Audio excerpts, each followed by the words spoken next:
রাউজানে হলদিয়া পাহাড়ি একটি টিলা থেকে মোহাম্মদ নিজামুদ্দিন নামে এক ব্যক্তির লাশ উদ্ধার করেছে পুলিশ। হালদা নদীর রাউজান অংশের নোয়াপাড়া ইউনিয়নের কচুখাইন খন্দকার পাড়া পয়েন্টে ভেসে ওঠা লাশের পরিচয় শনাক্ত করেছে পুলিশ। অন্যদিকে চিকদার ইউনিয়নে ভয়াবহ অগ্নিকাণ্ডে পুড়ে গেছে 20টি বসতঘর। জানা যায়, রবিবার 21 এপ্রিল দুপুরে হলদিয়া ইউনিয়নের 9 নম্বর ওয়ার্ডের বানারসপুর টিলা থেকে মোহাম্মদ নিজামুদ্দিন নামে এক ব্যক্তির লাশ উদ্ধার করা হয়েছে। নিজামুদ্দিন নোয়াখালী জেলার হাতিয়া উপজেলার হরণী ইউনিয়নের ভূঁইয়াচর মোহাম্মদপুর গ্রামের তাজুল ইসলামের ছেলে। সকালে প্রথমে লাশটি দেখতে পান খামারি আফসার। 7:30টার দিকে এদিকে আসছে, দেখতেছি যে আমি সামনে যাই না, এদিকে দূরে আছিলাম, দ্বিতীয় লাশটা তখন এদিকে লোক আসছিল, ওরা লোকটা ডাক দিয়েছে, দেখো ওই ঠিক আছে মেম্বারকে ফোন করো। মেম্বারে বলছে, মেম্বার বলছে, চেয়ারম্যান বলছে মনে হয় এরকম খবর।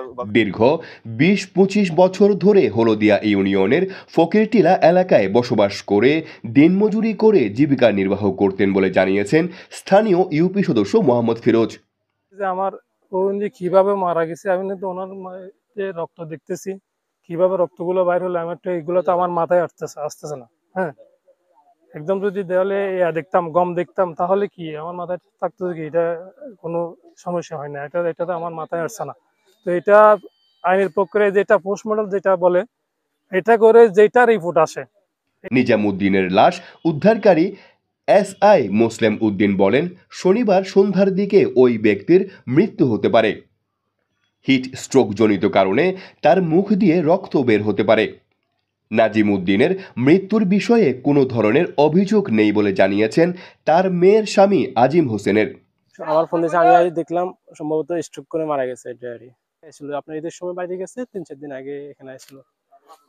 হালদা নদীতে ভেসে ওঠা লাশটি চট্টগ্রাম সিটি কর্পোরেশন 5 নম্বর ওয়ার্ডের চাঁদগাঁও থানার উত্তর মোহরা গ্রামের আবু সৈয়দের বলে শনাক্ত করেছে পুলিশ। রবিবার এই তথ্য নিশ্চিত করেন ওসি জাহিদ হোসেন।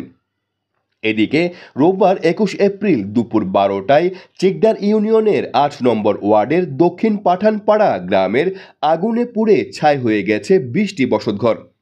ক্ষতিগ্রস্ত পরিবারগুলোর দাবি প্রায় 65 লক্ষ টাকা ক্ষতিগ্রস্ত হয়েছে।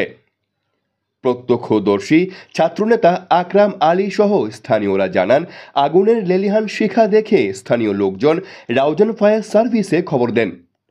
দমকল বাহিনীর সদস্যরা ঘটনাস্থলে গিয়ে আগুন নিয়ন্ত্রণে কাজ শুরু করে। ততক্ষণে 20টি বসতঘর পুড়ে যায়।